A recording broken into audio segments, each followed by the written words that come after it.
Focus ce soir sur l'OM et l'AS Monaco, deux clubs aux ambitions à peu près comparables qui ont réalisé ce qu'on a coutume d'appeler de jolis coups depuis l'ouverture de ce mercato. On va se prêter au petit jeu des comparaisons. Avant cela, les dernières infos côté OM où ça continue de bouger ces derniers jours. Selon les informations de RMC Sport, Timothy Weah, l'ailier américain de la Juve, se rapproche de l'OM. Les deux clubs sont d'accord, ils sont en train de finaliser un deal. Le fils du mythique George devrait débarquer en Provence dans le cadre d'un prêt avec option d'achat obligatoire. C'était ce qui bloquait un petit peu les négociations jusqu'à présent. Option d'achat obligatoire, c'est ce que réclamait la Juve, qui a donc remporté la mise sur ce dossier. 12 et 15 millions d'euros pour cette option d'achat obligatoire. L'ancien joueur de Lille, très intéressé, paraît-il, par le projet phocéen, va s'engager pour 5 ans au terme de ce prêt. Pierre-Emerick Aubameyang, qui vient de résilier son contrat en Arabie Saoudite, est lui attendu mardi à Marseille. Le Gabonais passera sa visite médicale mercredi avant de signer son contrat avec l'OM. Donc ça nous ferait Egan Riley, Medina, Angel Gomez, Pierre-Emerick Aubameyang et donc Timothy Weah. Petite réaction avant de s'amuser à comparer ça avec l'AS Monaco. C'était attendu, mais bon, ça a quand même continué de bouger à Marseille. Moi, j'avais dit qu'il y avait de très bonnes idées. Alors moi, je suis pas très fan de Timothy Weah, qui est un joueur qui pour moi est un peu lambda. Alors malgré sa formation, malgré son nom de famille, mais aujourd'hui. Je suis pas sûr que ce soit un joueur que j'aurais mis sur la liste pour signer à l'Olympique de Marseille. Maintenant, je fais confiance à De Zerbi, au staff marseillais. Moi, j'avoue que j'ai pas suivi la Serie A. C'était pas facile de la suivre l'année dernière en France. Donc, j'ai pas trop suivi la Serie A. Donc, je vais attendre avant de me prononcer. Et par contre, pour le reste, ça reste très intéressant. Aubameyang, c'est un joueur qui marquera des buts, je pense, cette saison, qui a l'expérience de la Ligue des Champions, qui a l'expérience de la Ligue 1. Et puis les autres, Gomez et Medina, je me suis déjà exprimé pour dire que c'était de très bonnes idées, notamment pour Gomez qui arrive libre. Donc, c'est très, très intéressant ce que fait l'Olympique de Marseille. Et je pense maintenant qu'ils vont avoir besoin d'un latéral gauche supplémentaire, même si on sait que Medina pourrait jouer dans une défense un peu hybride, mais voilà, ils sont sur le bon chemin, je pense. Flo, tu es sur la même... moi, pour répondre à la question, vraiment, je pense que Marseille fait un meilleur mercato, parce que le mercato de Monaco claque aussi. Alors, on rappelle à Monaco, Eric Dyer, l'anglais, qui a commencé sa carrière milieu de terrain, qui joue désormais défenseur central en provenance du Bayern, il arrive vivre. Paul Pogba, Ansu Fati, on est quand même sur des profils différents, de joueurs plus confirmés, mais revanchards qui ont une... Voilà. C'est ça qui me fait dire que l'OM fait un meilleur mercato, pour répondre à la question, parce que Monaco a des joueurs, je te dis, dont les noms claquent. Et on peut même rajouter que si Akliouche ne partait pas, ce serait soi une forme de recrue pour Monaco. On peut aussi se dire que Monaco a donc des attentes sur un Pogba dont on ne sait pas quand, comment et à quel niveau il va revenir, que une interrogation aussi sur Ansu Fati, parce que là, en tant que titulaire dans un club de Ligue 1, à Monaco, on attend de voir ce que ça va donner. D'ailleurs, il y a aussi des interrogations sur lui, y compris sur son poste. Et tu l'as dit, Akliouche, s'il part, c'est plus non plus la même équipe. Donc, c'est bien parce qu'il y a de la stabilité, notamment au milieu. A priori, ils vont garder Zakaria, Fofana. Ils ont du banc, ils ont une belle équipe. Et tu l'as dit, il y a des recrues intéressantes. Mais Camara, pardon, j'ai dit quoi Fofana, parce que je suis encore dans Rennes. Camara, Zakaria. Mais après, en revanche, sur l'OM, je trouve que c'est mieux parce que tu as moins d'interrogations. Même sur Aubameyang, j'ai dit récemment que ça me semblait pas être le top transfert, mais c'est un bon transfert parce qu'on sait ce qu'il sait faire et ce qu'il va donner. Moi, ce qui me gêne juste, c'est de savoir dans la rotation ou pas, comment tu t'en sers, est-ce qu'il acceptera d'être sur le banc, etc. En revanche, le reste, c'est Angel Gomez, tu connais, puisqu'on parlait de ça aussi pour Rennes tout à l'heure. Et De Zerbi va développer ça très bien à mon avis. Medina, tu connais. Tu as effectivement les pistes. Aubame, on en a parlé. Paixão aussi qui est proche, qui serait proche d'arriver. Donc Weah, pourquoi pas. En tout cas, tu connais ces joueurs-là et tu sais que De Zerbi, qui a déjà lui bien travaillé avec son système, peut arriver à créer quelque chose. Donc je trouve que les deux sont intéressants et les deux sont très actifs dans un marché qui était atone. Mais à mon avis, Marseille a un peu plus de certitude avec ces joueurs-là. L'OM qui disputait ce dimanche son premier match de préparation d'avance-saison et qui s'est imposé. 5-0. Alors, je vais parler sous le contrôle de Kevin. Au KVNB Campus, c'est le Clairefontaine néerlandais contre l'Excelsior Maasluis. Maasluis. Voilà, heureusement que tu es là.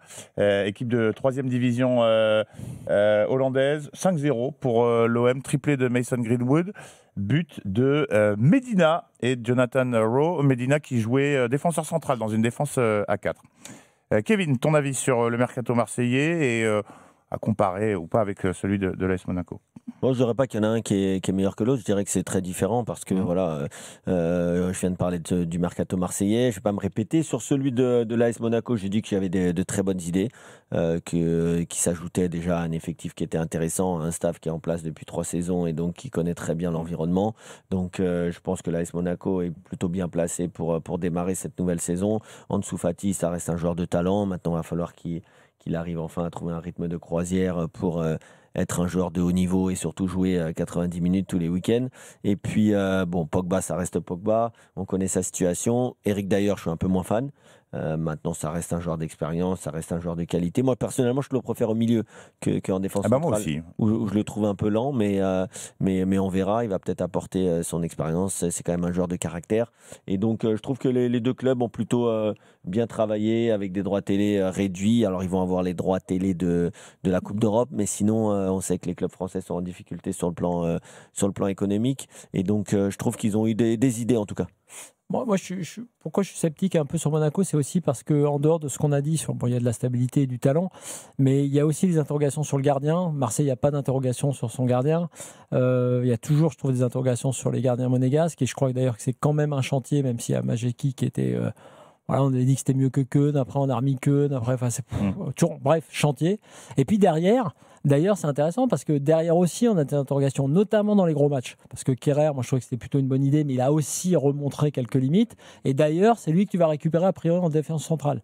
Et là aussi, en vitesse, il y a des interrogations. Donc, c'est quand même des questions intéressantes parce que si tu veux que Monaco fasse un pas en avant, il faudrait que tu aies plus de garanties derrière, parce qu'il y a quand même eu des scènes loufoques l'an dernier avec Monaco à ce niveau-là, et que tu sois sûr de tes paris au milieu et devant. Voilà, c'est pour ça. Mais c'est vrai que ça fait saliver quand même par rapport à tous nos clubs qui galèrent là pour recruter. Il se passe des choses, dans les deux cas d'ailleurs, il se passe des choses au moins sur la côte. Bon, on le disait, l'OM qui va devoir dégraisser, comme on dit parfois vulgairement. Toutes les infos, évidemment, sur le site rmcsport.fr. Où l'on apprend aujourd'hui que Marseille a refusé une offre de Gérone pour Unai. On avait quasiment oublié que le Marocain est toujours dans l'effectif marseillais. Il sort d'une bonne saison, je crois, du côté du Panathinaikos. Gérone qui a proposé 3 millions d'euros plus 50% à la revente. Marseille qui a refusé parce que l'OM attend 12 millions d'euros. Bon, Unai va devoir trouver un autre point de chute. Ouais, pourtant, moi je trouve que c'est un joueur qui pouvait être De Zerbi compatible. Ah bon, ça court assez pour De Zerbi, tu penses, Unai? Unai, ça court. Ça court après, quand ça décide de courir, alors. Ouais, non, je sais pas. Après, j'avoue que je connais pas la mentalité au quotidien, mais en tout cas, que l'OM en veuille plus que 3 millions d'euros, vu des prix qui sont pratiqués aujourd'hui pour un international marocain qui en plus va jouer la CAN, donc qui va avoir de l'exposition.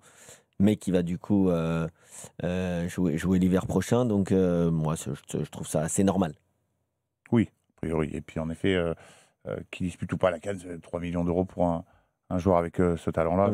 Justement, ça va le mettre en valeur aussi, la CAN. Oui, ça va le mettre en valeur, mais tu le perds aussi pendant un petit peu plus d'un mois et demi. Quand même. Ouais, alors après, je crois que les dates de la CAN, ce qu'on disait l'autre jour, sont un petit peu moins gênantes, tu sais, par rapport à la dernière fois, donc par rapport à la trêve française, donc ça va jouer.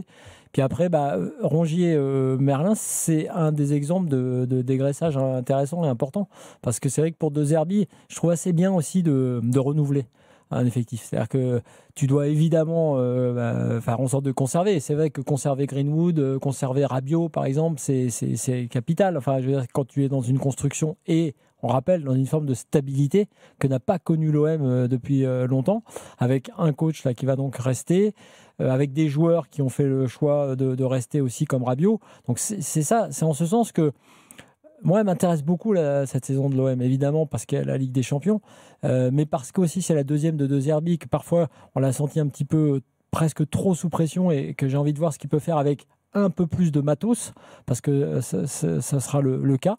Donc, cette saison-là, elle peut être intéressante. C'est en ce sens que je suis un peu plus hypé, moi, par la deuxième saison avec De Zerbi qu'avec la saison supplémentaire avec UTR, dont je ne suis pas un fan absolu. Et donc, c'est pourquoi je dis que UTR, qui doit toujours gérer, lui, alors là, c'est à son corps défendant, la mentalité globale à Monaco, le manque de compétitivité, on va dire, d'atmosphère pour aller challenger les joueurs, récupérer des joueurs à remettre au top comme Pogba, c'est pas simple. Gérer toujours ce problème de gardien, c'est pas simple. Je pense que De Zerbi, pour faire simple, a plus de certitude. Voilà, de certitude et de belles pistes là, et d'avoir regardé ses cadres, enfin ceux qui voulaient garder, à mon avis, c'est quand même capital.